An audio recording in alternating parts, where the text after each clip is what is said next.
Hey, Providence, this is Matt with another Matt chat. There's so many cool things going on at Providence with different people who are kind of following God's call in their life and going out in the world, making disciples in a weird time. And I have Justin Douthat with me through Zoom, and he's here to kind of share a little bit about what's going on. How you doing, Justin? Good, good.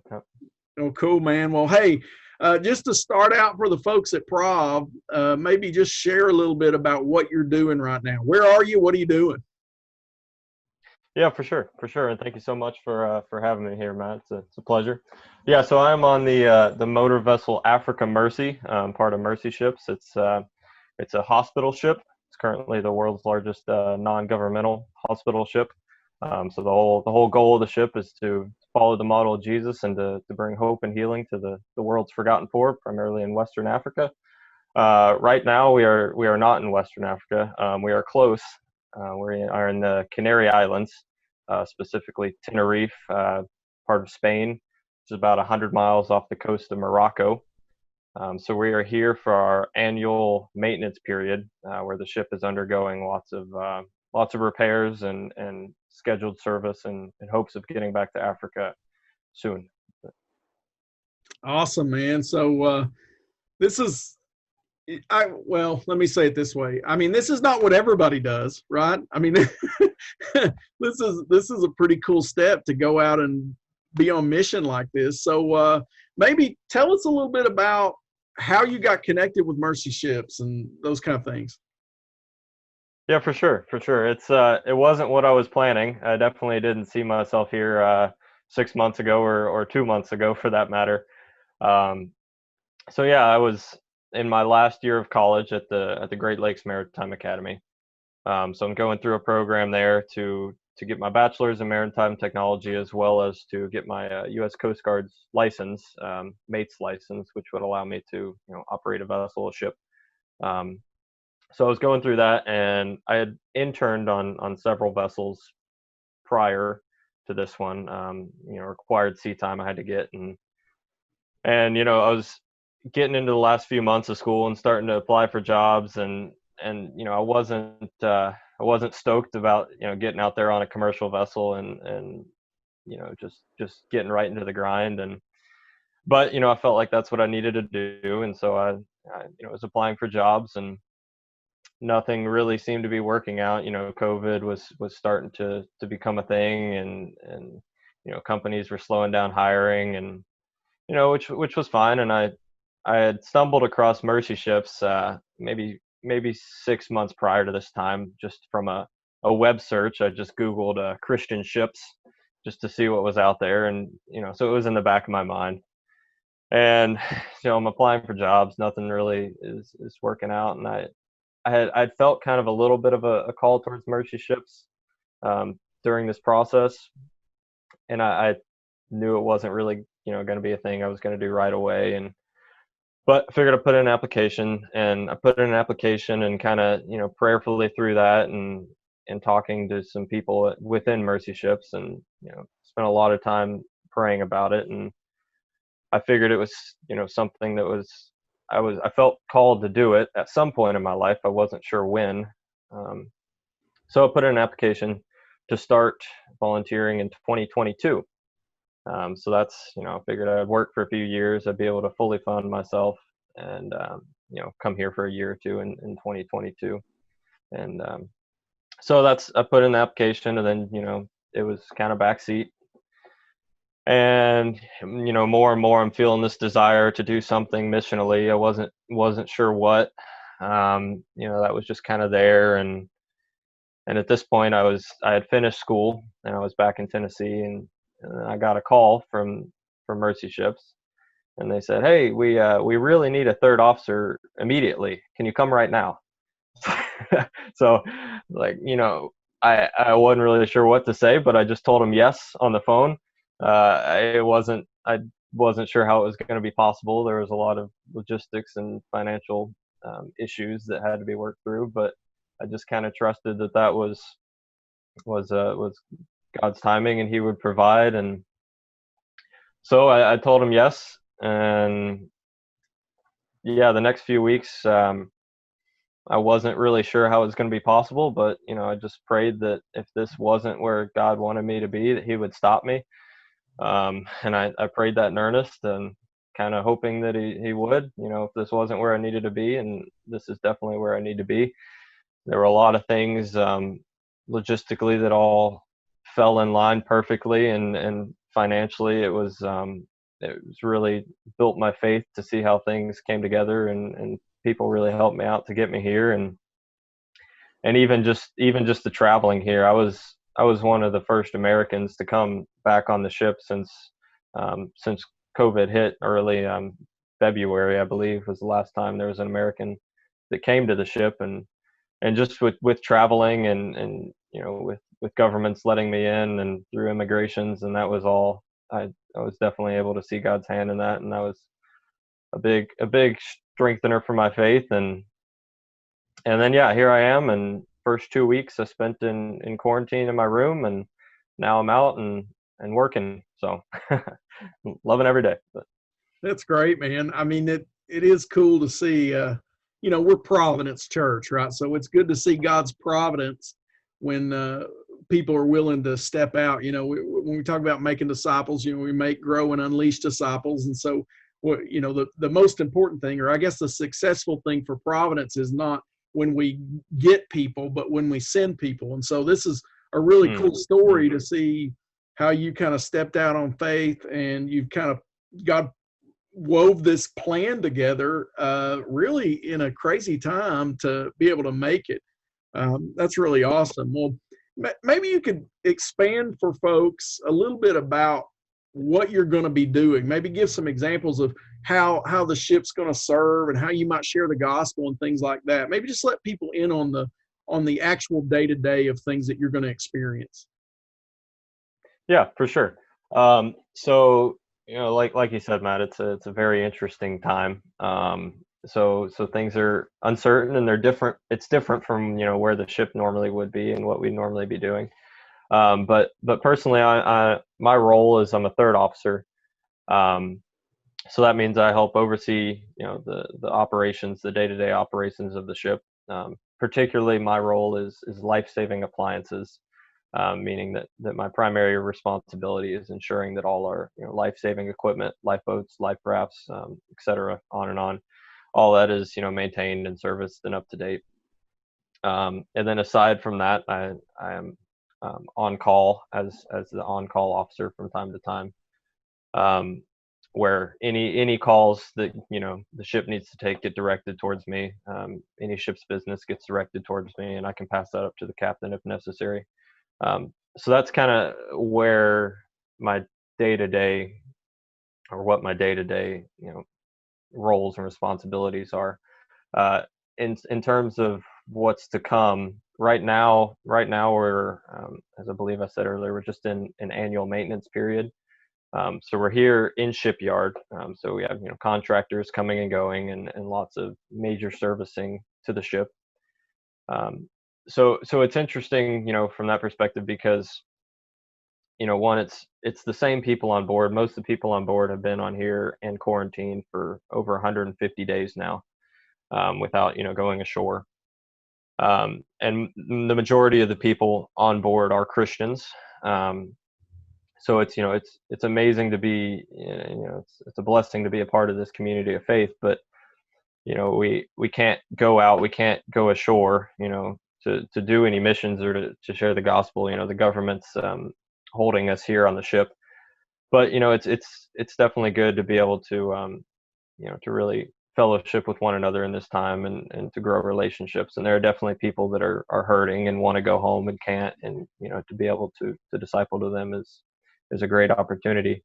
But for what's to come, we hope to be back in Africa in January.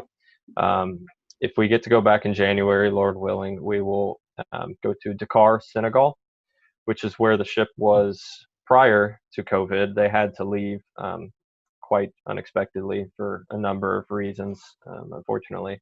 But there are many, many people there who are awaiting surgery, who had been already approved for surgery, and then the ship had to leave. That's mainly, cleft palate surgery, a lot of maxillofacial, straightening limbs, removing tumors. It's pretty amazing what the surgeons on here are able to do. But so yeah, we hope to go back in January, and then there's a long line of people that are awaiting surgery. So if we make it back in January, we'll bring them on board, perform surgeries, and then it's a wonderful opportunity because they're on board, and they get to see God's love within the community, and a lot of them have never even been to a hospital, and it's all new and stressful, and it's quite an experience for them. But to be able to really pour out love onto them is our goal. But yeah, man, that sounds great. Right. So Sounds good. you're kind of stuck on the boat right now. So what are you doing? What's that like to be stuck on the boat? Is it driving you crazy? It's unique. It's unique. I can't complain, that's for sure. But yeah, so all the ship's crew are currently on the ship. We can't go ashore. That's for a number of reasons, both government restrictions as well as health concerns with what's going on the island here. But no, it's good. It's there's in normal day-to-day life, there's hustle and bustle, and you're going here and there, and it's to be forced to be quiet and in one place and in community is a real blessing. There's definitely a lot of people that are kind of hurting in this time. A lot of people whose home countries are shut, particularly those in Western Africa, and the countries are shut, and it's tricky legally because as we're a ship, we're not technically in Spain. So if someone were to go ashore, they would have to be granted access into Spain. So there's a lot of layers and legalities that people have to get through in order to get home, and so there's a lot of people on here that are kind of hurting and tired and have been wanting to go home since January or February even, but can't, and have been on here. So that's definitely something we can be praying for them through this. But personally, I can't complain. It's been a blessing to be kind of forced to be still and in community. Well, we just love your example, man. I mean, it's just a great example of what it looks like to let your gifts lead you in a direction to kind of work towards the mission of God. Most of the time, I think we do this on accident, but we kind of look at missions as if you're going to go in the ministry or go into missions, the only thing you can do is like preach on Sunday morning. But obviously God uses so many other gifts and so many other abilities and different avenues for people to share the gospel. So you're a great example of that, man. We're so thankful for you doing that. It's a really cool picture of faithfulness. And you've got this backstory of how in the middle of a time when you really have no business being able to get this done, you end up getting to make it, which is really awesome. So closing out just a discussion with you, a couple of different things to ask you. How long do you think you'll be there or be working with Mercy Ships? Maybe you already told us that, but just what's your timeline of what you're doing? And then the second thing maybe you can share with us is, how can Providence pray for you, man? We would love to know what we can do to pray for you. Yeah, absolutely. How long? That's a good question. Yeah, so I don't really have a strict timeline. Kind of a dangerous thought is thinking that the Great Commission tells us to go and it doesn't tell us to come home. but sorry, Mom, I definitely will come home. So no, I don't know. It's a big I don't know. There's a lot of unknowns. I would love to be able to get into Africa and be on the ship when that time comes. Right now, I'm committed to stay here until the 1st of February, 2021. But the Lord's will is not always my own, so it could be sooner, it could be later. I don't know. But yeah, and then prayer points. No, I really appreciate that. It's definitely for the crew, for the people that want to go home and can't, particularly from the countries in Western Africa, and a lot of crew. It's very hard for them to even communicate with their family. So there's a lot of people that just really desperately want to go home. A lot of people who are separated from their spouses and can't travel home, and their spouses can't travel here. So definitely that for the crew. For the ship, for a miracle that we would be able to go back to Africa in January, that God would open doors and work in miraculous ways for that to happen, both with governments allowing special provision for us to go in, as well as leadership working through difficulties and how we're going to manage this from a health perspective. And there's a lot of layers into us going back in January, and so definitely just for that God would work in miraculous ways for that to be the case back in January. For myself, I'd say strength, wisdom, and ability. There's been a lot of responsibility placed on me, and I'm young, and I don't have wisdom by myself, and I need God to help me and strengthen me and give me that ability to do the jobs that are required of me. And He's been faithful. So, and that was it, man. Well, listen, we're going to pray for you on these things, and man, I will tell you that you have really been a great inspiration for folks already. I mean, when we pass this on, Providence folks are going to see this, and maybe God is going to work in them in a lot of different ways. I mean, you had a timeline and a plan, and God changed it, right? Then He opened Absolutely. doors on this new plan. And Yep. There might be some people who are going through something very similar. They've got a plan, they were working this plan, and they got knocked off course. But you're just a great example of how God continues to use that. Also, I'll tell you, I think you having this faith to say, I'm going to plan a course, but the Lord is going to determine my steps. Who has that's probably an unfair question for me to ask. Who has a timeline about anything, honestly? But just trusting God, and doing that. Yeah. So, we're definitely going to pray for you, man. Thanks for all you're doing there, and thanks for being faithful to Jesus and being a follower. And we'll just keep in touch with you and keep praying for you and everything, man. But I really appreciate you giving me the time today. So thanks for that as well. No, thank you very much, man. It's been a blessing, and I really appreciate all the prayers. All right, man. Well, hey, Providence, listen, go on mission. Listen to God. He'll put a plan together. May not be the one you think you need, but it'll be the one that He wants. And isn't that what Providence is all about? So we want to be a church that's making disciples. So make, grow, and unleash. And so, Prov, thanks. We love you. And make sure and pray for Justin. See ya.